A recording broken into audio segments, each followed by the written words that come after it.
Okay. Waterloo Counseling Center has always served the HIV positive population. That's kind of part of the people that we saw when we began, and we've continued to do that for the last 25 years. About a year and a half ago, 2 years ago, we began meeting with all the other service organizations that serve the HIV positive, looking for what's not happening, what do the people need that they're not getting. And we realized that many people said, I want counseling, but they weren't availing themselves of the services that were being offered either by us or some of the other agencies that provide that.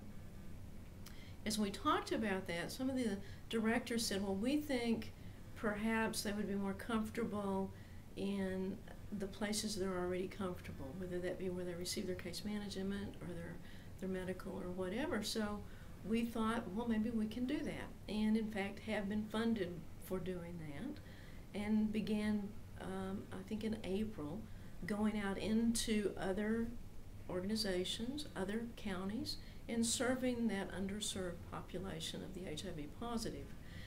As we began doing that, my therapist came back with some very, I think, heart-wrenching stories. One of the first ones that was told to me was about a young man who had been diagnosed 20 years ago as being HIV positive, had been getting his medication and that sort of thing from a medical provider in the community, had never availed himself of any counseling. In fact, there had not really been any counseling available because it was an outlying county. And he told his therapist early on in the therapy process that she was the first person he had actually been able to talk about his feelings with, and to be able to share that secret, that stigmatizing secret about being HIV positive. He lived with his parents and had for some time. He had never told them that he was HIV positive. He had brothers and sisters that he saw on a regular basis, and he had never told them that he was HIV positive.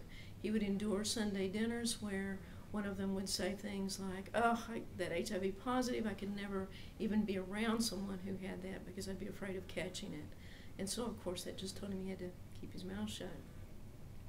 But he was able to begin to share those kinds of feelings with his therapist, and it took us getting up and getting outside of the office for us to be able to reach some of those folks that really needed the counseling. Whenever you're ready. Waterloo has made several leaps forward in the last year, and we propose that we go on doing that. But I think the thing that jump-started us was that St. David's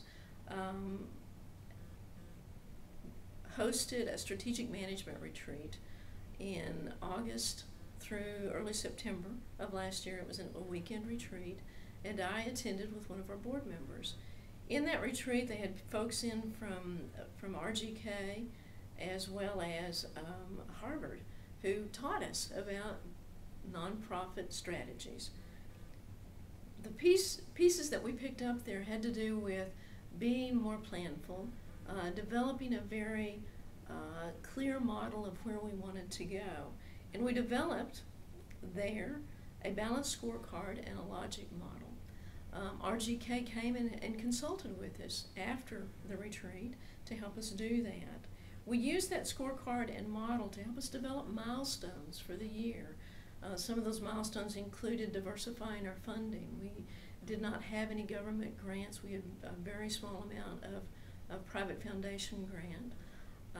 We also wanted to have more staff because at that time, myself and one other person were the staff people at Waterloo. So another milestone was to have at least 5 people on staff by the end of the year. As we were in the process of that, I had already been meeting with some of the other AIDS service organizations and realizing that collaboration was powerful. At the strategic management retreat, I again realized how powerful it was to collaborate. I went to other people that had counseling agencies, and we talked about how we did different things, and so I began to really see the power in that. And so as we wrote proposals, we talked about collaboration with other agencies. We talked about going to those agencies, and I had to have all of those kind of plans in process so that we could tell funders, yes, it is possible and we will do this. And so we worked with those organizations and we began going out into the community, getting out of the office to provide counseling and going to those other partner agencies. And as we go forward, I just see it compounding and going on. We do, at this point, by the way, have 6 people on staff at Waterloo as a result of our strategic plan, our logic model, and our balanced scorecards. And I believe that with this kind of in our repertoire of how we do business, we will continue to grow, we will continue to collaborate with other agencies in the community and continue to not only survive as a nonprofit, but thrive.